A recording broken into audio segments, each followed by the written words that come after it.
국회 입법데이트의 이익선입니다. 오늘은 서로 다른 두 가지 법안을 살펴볼 텐데요. 이 공익법인 설립과 운영에 관한 법률 개정안과 자동차법 개정안입니다. 어떤 내용을 담고 있을지 두 개정안을 대표 발의하셨습니다. 새정치민주연합 임내현 의원 모셨습니다. 의원님 어서 오십시오. 예, 안녕하세요. 네, 반갑습니다. 먼저 오늘 다룰 내용이 공익법인 설립과 운영에 관한 법, 자동차 관리법 두 개정안인데요. 공익법인 운영법에 대한 개정안을 제안하시게 된 특별한 이유가 있으셨는지. 요즘 기업이나거나 또 개인들 중 상당수가 이제 기부를 하는 것이 많이 정착돼 가고 있습니다. 네. 이제 특히 개인적으로는 사회적으로 좀 유명한 연예인이라거나 스포츠맨들이 그간에 인기를 통해서 축적한 부를 상당 부분을 이제 기부하는 분들이 많이 늘었습니다. 물론입니다. 그리고 이제 기업들도 문화재단, 장학재단을 설립해 가지고 여러 방면으로 사회적 공헌을 하고 있죠. 그런데 이러한 사회적 공헌을 하는 공익법인들이 요즘 저금리 또 부동산 경기 침체 등으로 인해서 이제 목적 사업을 하기 위한 보통 재산 형성에 어려움을 많이 겪고 있습니다. 그래서 이런 문제들을 해소하기 위해서 법안을 제출했습니다. 그러니까 공익법인들도 자신들의 자산을 좀 활용하고 운용해서 이익을 실현하고 또 그것을 좋은 일에 쓰고 해야 하는데 좀 어려움이 많았군요. 그러니까 이제 공익재단의 그 재단법인, 사단법인으로서 사회 일반의 이익을 위해서 학술을 진흥한다거나 장학금을 주는데 이러한 법인들이 이제 제도적인 거에 의해서 기본 재산이 내서 이제 보통 재산으로 두 가지가 있는데 보통 재산은 아까처럼 금리가 내려가 있고 부동산 침체로 인해 가지고 그것만으로 목적 재산, 목적 활동에 쓰도록 돼 있어서 이 제도적인 부분을 갖다가 개선하는 것이 목적입니다. 네. 근데 시청자 여러분들이 공익법인이라는 단어를 충분히 이해하고는 계시겠지만 그 공익법인이 도대체 어떤 역할들을 그동안 해왔는지 이 사업 내용에 대해서 조금만 더 설명해 주십시오. 그러니까 아까도 말씀드렸듯이 재단법인, 사단법인으로 해가지고 어떤 장학금을 준다거나 연구비를 하는 등 여러 가지 공익사업이 있습니다. 또 자선사업도 있고요. 그런데 이제 여기서 이 법안의 중요 취지는 현 제도에 의하면 이 기본 재산이 원래 출연이 되는 거 아니겠습니까? 그런데 그걸 가지고 바로 목적 재산을 이 기본 재산 헐어서 쓸 수가 없게 만들어 가지고 거기에서 나오는 이자 또 어떤 집세라거나 부동산 활용해서 그러한 자산을 보통 자산으로 해서 그것만으로 이제 쓰게 되다 보니까 아까처럼 한계가 있군요. 과거에 이율이 높고 부동산 경기가 좋을 때는 그 이자만으로나 또는 임대료만으로도 사업을 할 수가 있었습니다. 그런데 그게 워낙 낮아져 버리니까 이 기본 재산을 어떻게 활용할 것인가 하는 문제가 생겼죠. 그래서 이제 이 법의 기본 내용은 이제 그동안에는 그 허가를 받는다 해도 기본 재산을 뭐 매도하거나 증여, 임대, 교환 이런 경우만 가능하지 그거를 바꿔서 원래 있는 기본 재산을 장학금을 준다거나 이런 학술 연구원데 보조금으로 쓰기 위해서 그걸 바꿀 수는 없게 만들어 버렸단 말입니다. 그렇다면은 이게 그 원금은 굉장히 과거에 대로 한다면 상당한 정도의 예를 들면 수백억 원의 기금이 있어가지고 과거에는 잘 돌아갔는데 워낙 이자율이 낮고 또 수백억짜리 자산을 임대해도 받을 수 있는 게 너무 약합니다. 그래서 일정한 범위 내에서는 이 목적을 위해서 기본 재산도 변화해서 보통 재산으로 바꿔서 운용을 할 수 있게 한다는 점하고요.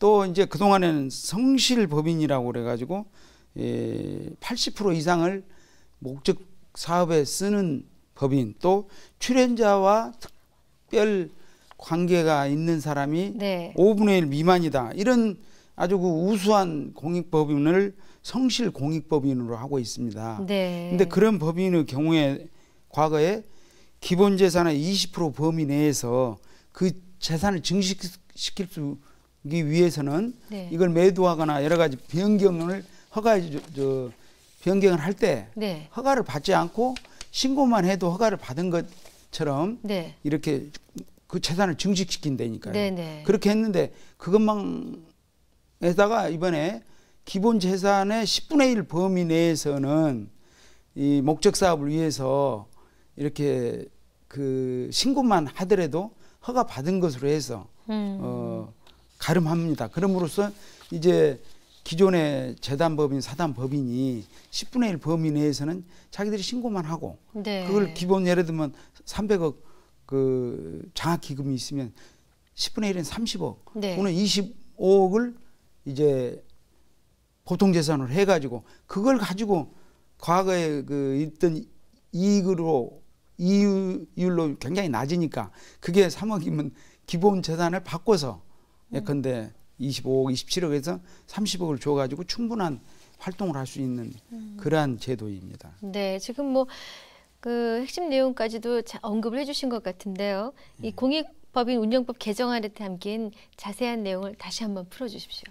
그러니까 이제 아까 말씀대로 그동안에는 이 기본 재산과 보통 재산을 만들고 보통 재산은 기본 재산을 헐지 않고 그렇죠. 거기에서 나오는 이자나 네. 또 부동산 뭐 이렇게 임대료 네. 이것으로만 해서 너무 그게 경제 상황이 바뀌어서 그것만 갖고는 너무 되니까. 약해서 이제 일정 범위 내에서 그걸 그냥 기본 재산을 목적의 사업에 활용할 수 있도록 그걸 허가를 받아서 바꾸는 거죠. 네. 그다음에 성실 공익법인이라고 목적 활동의 80% 이상을 바치고 특수관계인이 5분의 1밖에 없는 성실한 공익법인의 경우에는 10분의 1 범위 예컨대 300억이란 그 장학기금이 있으면 30억 내에서는 신고만 해도 그걸 보통재산으로 바꿔서 아까 이자나 임대료 외에 그 금액을 씀으로써 이제 이걸 기본 목표를 달성하는 것입니다. 그러면 물론 이런 걱정은 있습니다. 이걸 자꾸 갖다 헐어서 쓰면 10년이나 20년, 30년은 가면 그게 없어질 우려도 있을 수도 있겠죠. 네네. 그러면 이제 보충을 하는 방법도 있겠고 또 그렇게 쓰는 것이 차라리 지금처럼 대부분은 묶여놓은 채 극히 일부밖에 목적사업에 쓰지 못해서 사실상 휴면법인이란 말이 있거든요. 예. 그러면 제대로 목적도 달성 못하고 그냥 유지만 하지 그런 사실상의 휴면법으로 하는 것보다는 20년이 되고 30년이 되고 해서 활발하게 활동을 하고 거기다가 설립자들이 정말 뜻이 있으면 한쪽으로는 그렇게 하면서 추가로 기금을 낸다면 이것이 훨씬 바람직한 일이다 이렇게 보여져서 이것이 사회의 빛과 소금으로서 역할을 충분히 할 수 있다 이런 측면에서 발의를 한 것입니다. 의원님께서 이렇게 개정안을 내신 걸 보니까 그러면은 그전에는 그런 어려움을 갖고 있는 많은 법인들이 있었겠군요. 많이 있습니다. 네. 소규모 법인은 물론이고 네. 대규모 법인마저도 네. 굉장히 애로가 많습니다. 그런데 어느 누구도 이러한 것을 제도를 바꿀 때는 네. 혹시나 무슨 재단법인이나 사단법인을 위해서 편을 들어주지 않을까 하는 오해를 받기 싫다 해가지고 그러는데 그것보다는 많은 돈을 놓고도 법적 제도적인 제약이 묶여서 원래의 목적 사업, 원래의 기능을 못한다면 우리 사회에 있는 귀중한 자산을 사장시키는 결과가 되기 때문에 제가 좀 용기를 내서 발의를 했습니다. 그러셨군요. 이 공익법인 운영법 개정안이 국회를 통과하게 되면 어떤 긍정적인 효과들이 있을지 전망을 해보셨죠? 예. 네. 대개는 지금 방금 언급을 한 대로 잘못돼 버리면 많은 사회적 자본을 투자를 해놓고 실제로는 목적 사업을 제대로 못한 상태에서 그 거의 쉬고 있는 법인을 우리는 휴면법인이라고는 하는데 네. 사실상의 휴면법인이 될 것이고 이와 같은 법이 통과가 된다면 사실 물론 20, 30년이 지나면 원금이 많이 감소될 우려는 있습니다. 그러나 실질적으로 목적 활동을 충분히 하고 그 다음에 설립자들이 보충을 한다면 원래의 목적을 달성할 수 있는 아주 뜻깊은 그런 법안이 아닐까 자부해 봅니다. 네, 네. 좋은 결과 있으셨으면 하고요. 예. 오늘 다루기로 한 두 번째 내용이 자동차 관리법 개정안입니다. 예. 개정안을 왜 내게 되셨습니까? 지금 고가에 많이 이제 높은 아파트에 많이 살죠. 그러면 그 이삿짐이 옛날에는 뭐 단층이나 2층 같으면 통상 뭐 사다리가 필요 없지만은 10층, 20층이 되면은 이삿짐 차량에 높은 사다리차가 고가 사다리를 써야죠. 예. 고가 사다리를 씁니다. 네. 그러면서도 상당히 그 사고가 이렇게 발생하는 빈도가 높아지고 있어요. 네. 그렇기 때문에 거기에 대해서 안전검사를 확실히 해야 하는데도 불구하고 지금 실제 그 사다리의 20% 내지 30%밖에 안 되는 매우 미흡한 실정입니다. 그래서 그렇군요. 안전검사 비율을 획기적으로 높여가지고 국민의 참 생활의 안전을 지키자 그런 취지에서 본 개정안을 대표 발의를 했습니다. 그럼 의원께서 파악하신 그 이삿짐 사다리 실태 어떻게 파악을 해보셨습니까? 그 이삿짐 차량은 이제 소유주가 바꾸기도 이제 많이 하는데 무엇보다도 이 이삿짐의 그 차량 자체는 국토교통부에서 그걸 이제 파악해서 관리를 하고 있고요. 그런데 거기에 붙어 있는 리프트는 고용노동부에서 이거를 관리를 하고 있습니다. 그렇게 해서 다르군요. 부서가 다릅니다. 그래가지고 여기에 대해서 그 국토교통부는 차량이 다 등록이 돼 있어서 그걸 그대로 자료를 다 확보하고 있는데 노동부하고 그 연계가 부족한 것인지 리프트에 대한 따로 등록이 안 돼 있고 거기에 대한 부속이 돼 있죠. 그래서 관리가 잘못되어 있기 때문에 차량에 대한 안전검사는 국토교통부가 거의 잘하고 있는데 대부분을 다 받게 만드는데 사실상 노동부 쪽에서는 그 사다리 차에 대한 그 통제가 잘 안 돼가지고 20~30%에 불과하다. 그게 실태입니다. 그렇군요. 그러니까 그 리프트에 대한 안전관리라든가 이런 감독 관리가 잘 되지 않음으로 인해서 생겨나는 문제들이 있었군요. 그럼 이번 자동차관리법 개정안의 주요 내용, 이 처리 필요성에 대해서도 언급해 주십시오. 앞서 뭐 좀 더 관리해보자라는 취지는 말씀하셨는데. 지금 이제 현재 뭐 2년 주기로 그 리프트에 대해서도 사다리 차도 2년 주기로 안전검사를 받도록 하고 그에 대해서 그걸 위반하면 5천만 원 이하의 과태료를 부과하도록 되어 있습니다. 그런데 작년의 경우를 보면 안전검사의 비율이 전체의 20%에도 미치지 못하고 있습니다. 그거밖에 안 됩니까? 그래서 이것은 아까 말한 대로 이 리프트에 대한 안전검사는 고용노동부에서 담당하고 사다리 차 자체는 국토교통부에서 이렇게 관리를 해가지고 이 부분이 책에 있는 노동부의 그 관리 감독이 안 되고 있습니다. 그래서 그런 이제 사고가 어떻게 발생하고 있냐? 2012년에 뭐 27건, 2013년에는 25건, 2014년에는 22건으로서 매년 지속적으로 이제 신고된 것이 그런 사정이죠. 발생하고 있습니다. 그래서 이거를 사다리차에 대해서는 국토교통부에서 거의 100%에 가깝게 자동차 검사를 하고 있기 때문에 자동차 검사를 할 때 이삿짐 운반용 리프트에 대한 안전검사를 받았는지를 그때 확인을 해가지고 받지 아니한 그러한 사다리 차량은 자동차 검사를 받지 못하게 해버리면 저쪽에 고용노동부에 가서 다 철저하게 검사를 받고 그렇겠네요. 이쪽을 받도록 이렇게 하면 노동부의 관리 감독이 훨씬 용이해지는 것입니다. 사실 고가사다리 리프트에서 무슨 사고가 났다 하면 아주 치명적인 안전사고로 이어질 수밖에 없기 때문에 대형 사고가 될 수 있습니다. 자, 이제 의원님께서는 사실 이 외에도 일상생활에서 생활 밀착형 법안을 발의하시고 또 고민하신 것으로 잘 알려져 있는데 지난번에 그 자동차 급발진 사고 원인 규명과 관련된 그런 법안도 내셨었고요. 입법 발의하신 여러 법안 중에 특별히 보람을 느끼는 법안이 있다면 어떤 걸 꼽으시겠습니까?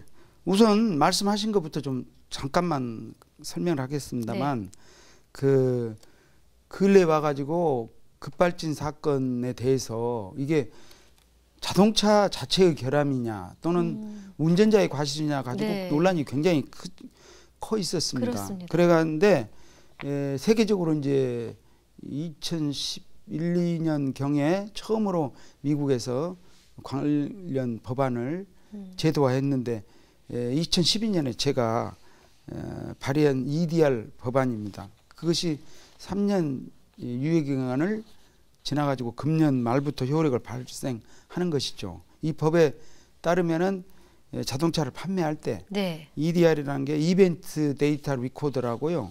사고 기록 장치입니다. 이게 사고가 나서 에어백이 터지면 그 터지기 전 5초간의 상황과 터진 후에 0.3초간에 네. 과연 속도가 얼마인지 또 브레이크를 몇 초 동안 밟았는지 악셀레이터를 밟은 것인지 그래서 아주 핵심적인 내용이 다 기록이 됩니다.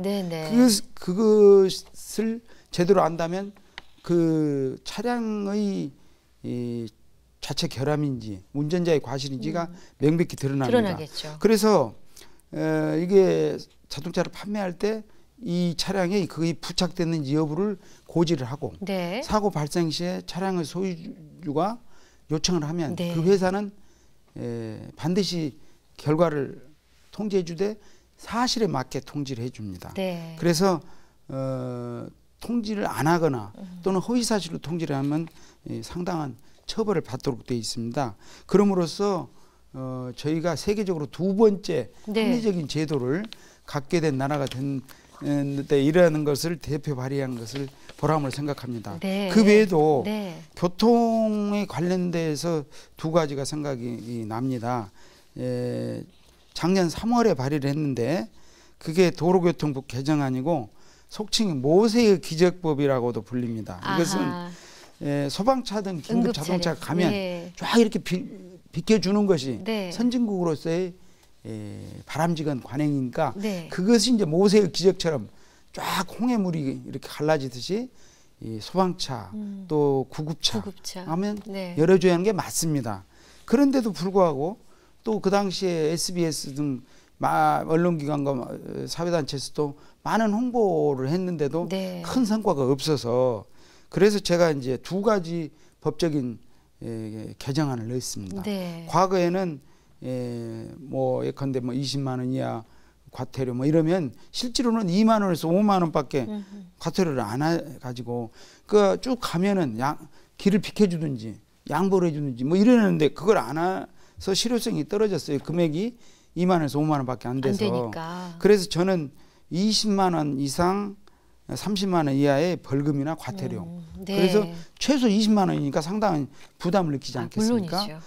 그런데 또 과거에 이러한 문화가 정착되지 않는데 하나의 원인을 제공한 경우는 긴급 자동차를 쓸만한 상황이 아닌데 거짓으로 활용한 사람이 있었습니다. 옛날에는 통금 시절에 있을 때는 그 의료관 의사분들이나 약주자시다가 그냥 긴급 환자 수송도 아닌데 그 경각등 올리고 간다거나 네네. 뭐 이런 또 구급 환자 또는 재난 구호 내용이 없는데도 빨리 가기 위해서 허위로 경각등이나 켜고 하는 사람이 없지 않아서 상당히 일반 시민들의 준법 의식에 좋지 않은 영향을 주었습니다. 그랬습니다. 그러한 경우에는 1년 이하의 징역에다가 1,000만 원 이하의 벌금에 처하도록 이러한 개정안을 발의함으로써 국민적 관심과 공감대를 제고시켰습니다. 그리고 또 하나의 교통 관련해서는 비교적 어린이 그 관해서는 어느 정도 지금 확립이 돼가는데 노인이나 장애자처럼 교통량 다른 또 하나의 적지 않은 또는 노인들의 숫자가 많고 장애인도 굉장히 많거든요.